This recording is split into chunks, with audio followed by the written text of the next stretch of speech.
সকলকে পহেলা বৈশাখের শুভেচ্ছা। বছরের প্রথম দিন দুপুরে খাওয়া দাওয়া করার পরে একটু বের হলাম।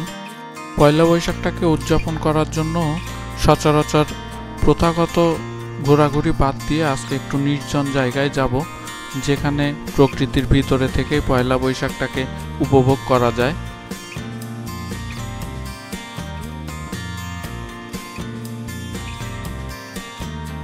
তো সকলকে স্বাগতম আমার আরও একটি ভিডিওতে। দেখতে থাকুন আজকে পয়লা বৈশাখের প্রথম দিন কোথায় যাই, কি করি। তো যারা যারা এখনও আমার চ্যানেলটি সাবস্ক্রাইব করেননি তারা সাবস্ক্রাইব করে দেন এবং পাশের বেল আইকনটি প্রেস করে দেন। আজকে আমি যাচ্ছি ক্যাম্পিং কক্সে। এটি আসলে একটি স্পোর্টস অ্যাক্টিভিটি ক্যাম্প। এখানে মূলত নানা ধরনের খেলাধুলার ব্যবস্থা আছে, আবার থাকা খাওয়ার ব্যবস্থাও আছে। কক্সবাজার থেকে ক্যাম্পিং কক্সের দূরত্ব প্রায় 12 থেকে 14 কিলোমিটার। এখানে আসার পরে প্রবেশের যে রাস্তাটা আছে সেটা খুবই নিরিবিলি। এখানে আসার পরপরই আপনাদের খুবই ভালো লাগবে এই নিরিবিলি পরিবেশ দেখে।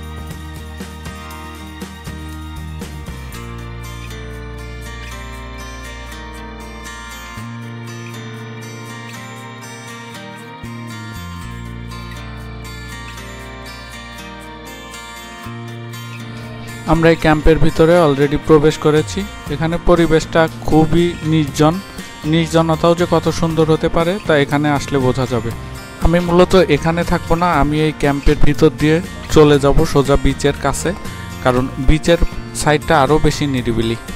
এখানে বিভিন্ন জায়গায় হ্যামকের ব্যবস্থা আছে, কেউ যদি এখানে থাকতে চান সেটাও পারবেন। এই যে ছোট ছোট কটেজগুলো দেখতে পাচ্ছেন, এখানে মূলত থাকার ব্যবস্থা আর এখানেই খাওয়ার ব্যবস্থা আছে। এখানে একদিন থাকা এবং খাওয়াতে কেমন খরচ হবে সে বিষয়ে আমি আরেকদিন আরেকটা ভিডিওতে আলোচনা করব।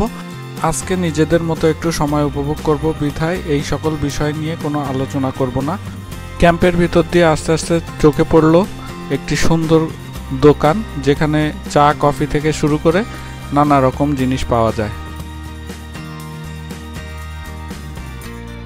এখন আমি যাচ্ছি এই কাঠের ব্রিজটা পার হয়ে সোজা যাব সামনে যে ঝাউবন দেখা যাচ্ছে সেখানে। ব্রিজের নিচে শুকনা, কারণ এখন ভাটার সময়, আর সমুদ্রে যখন ভাটা হয় তখন এই দিকগুলো শুকনা হয়ে যায়। যখন আবার জোয়ারের পানি ঢুকবে তখন এই ব্রিজের নিচে পানি জমে থাকবে।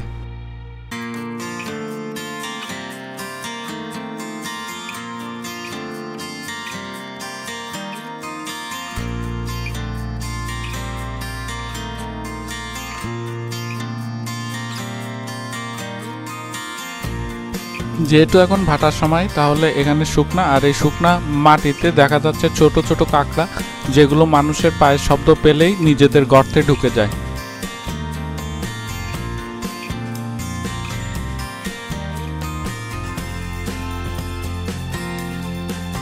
ইতিমধ্যে ব্রিজটি পার করে ফেললাম। পিছনে তাকাতে পাহাড়ের অপরূপ সৌন্দর্য চোখে পড়ল। ঝাউবনের কাছাকাছি যেতেই পাখিদের কিচিরমিচির শব্দ কানে আসলো, আর এই ডাকগুলো নিরিবিলি পরিবেশকে আরো সুন্দর করে তোলে।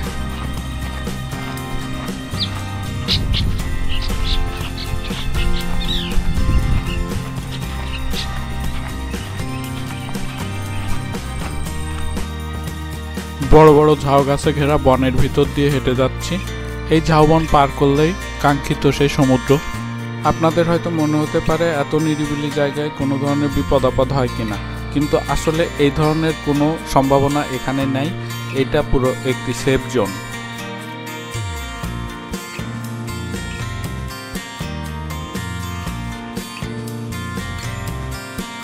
ঝাউবন থেকে বেরোতে চলে আসলাম সমুদ্রের পাড়ে। সমুদ্রের পানি অবশ্য অনেকটাই দূরে, তার কারণ এখন ভাটার সময়, আর ভাটার সময় সমুদ্রের পানি যথেষ্ট দূরে চলে যায়। ভাটার সময় এই জায়গাটিকে দেখলে এক প্রকার মরুভূমির মতোই মনে হয়।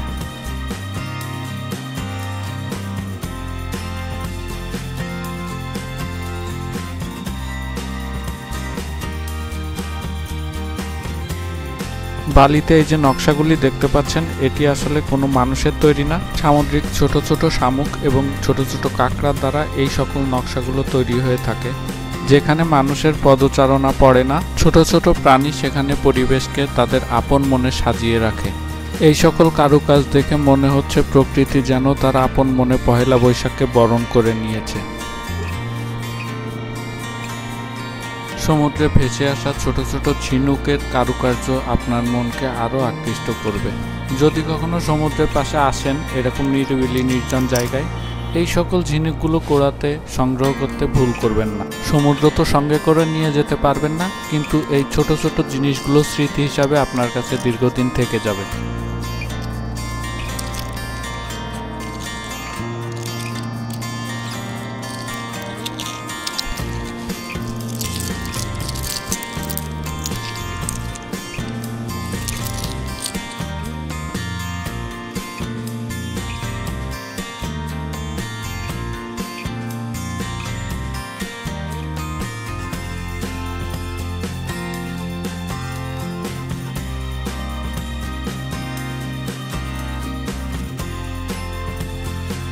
যে সকল বিচে মানুষের চলাফেরা একটু কম, সেই সকল বিচে এরকম লাল কাঁকড়ার ঝাঁক আপনি দেখতে পাবেন।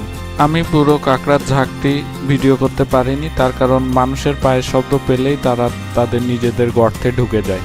এই কাঁকড়াটি তার দল থেকে একটু দূরে চলে যাওয়ায় আমি এই কাঁকড়াটি ভিডিও করতে পারলাম।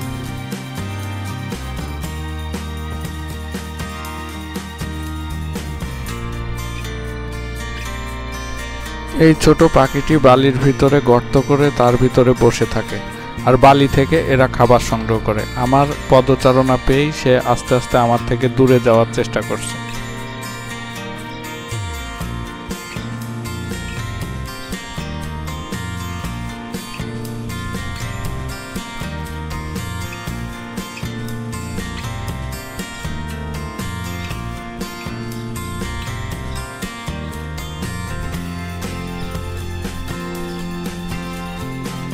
সমুদ্রের পাশে যারা ঘুরতে আসবেন খালি পায়ে ঘোরার সময় একটু সাবধান, কারণ সমুদ্রের পানিতে এরকম বিভিন্ন কাচের বোতল এগুলো ভেসে আসে, যেগুলোর মাধ্যমে আপনি আহত হতে পারেন।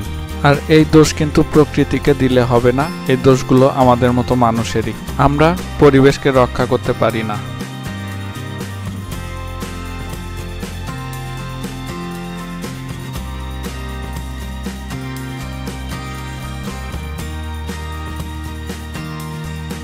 বেশ কিছু সময় একা একা ঘোরার পরে আমার সঙ্গীরা চলে আসলো। এখন সবার সাথে এই পরিবেশটাকে উপভোগ করব। আমি তাদেরকে মূলত নিতে এসেছিলাম, তারা জানে না কোন দিকে যাবে। সবাইকে নিয়ে আমি আবার ওই সমুদ্রের দিকেই যাচ্ছি।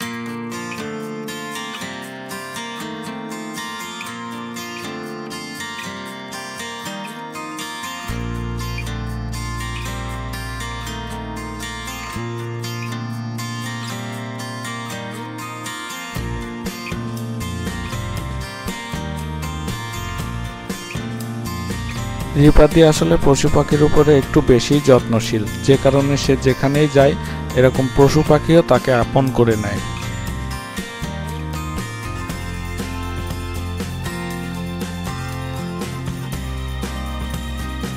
সবাই মিলে একসঙ্গে আবার আমরা সমুদ্রের পাড়ে যাচ্ছি।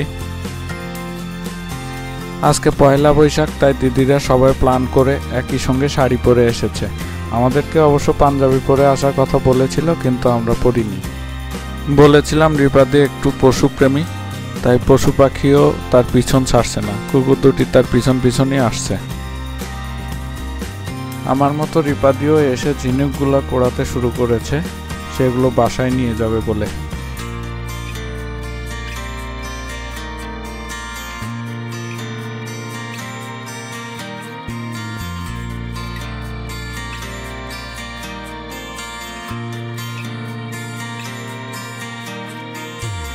বাসায় খাতা কলম না থাকায় রিপাদি বালিতে একটু হাতের লেখা প্র্যাকটিস করছে। সবার মন রক্ষার্থে সবার একটু ছোট ছোট ভিডিও শ্যুট করলাম, তার কারণ তারা ফেসবুকে আপলোড দিবে।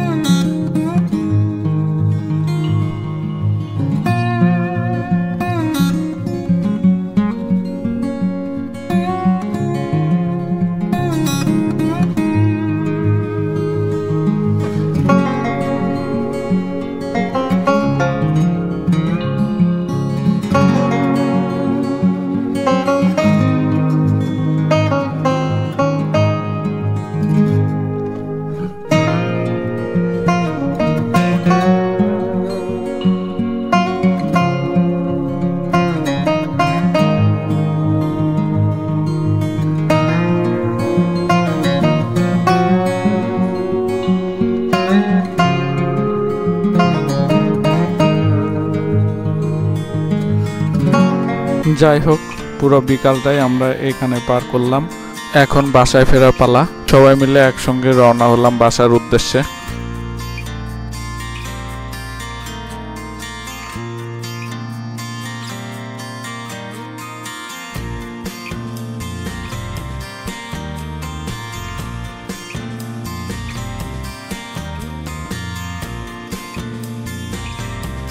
সবাই মিলে আবার সেই সবুজে ঘেরা ঝাউবনের ভিতর দিয়ে হাঁটতে শুরু করলাম। প্রায় সন্ধ্যা। এই এলাকার স্থানীয় যে ভাইয়েরা আছে তারা এখানে ফুটবল খেলছেন। একটু পরে তারাও বাসায় চলে যাবে।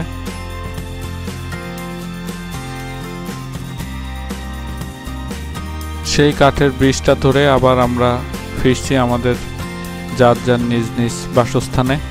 আসলে এরকম পরিবেশে আসলে বাসায় ফিরতেই ইচ্ছা করে না। তো যাই হোক, আজকের ভিডিওটি এ পর্যন্তই। সকলকে আবারও পহেলা বৈশাখের শুভেচ্ছা। নতুন বছর সকলের জীবনে বয়ে আনুক সুখ শান্তি। সকলে ভালো থাকবেন, সুস্থ থাকবেন। সকলে চ্যানেলটি সাবস্ক্রাইব করে রাখবেন। দেখা হবে অন্য আরেকটি ভিডিওতে।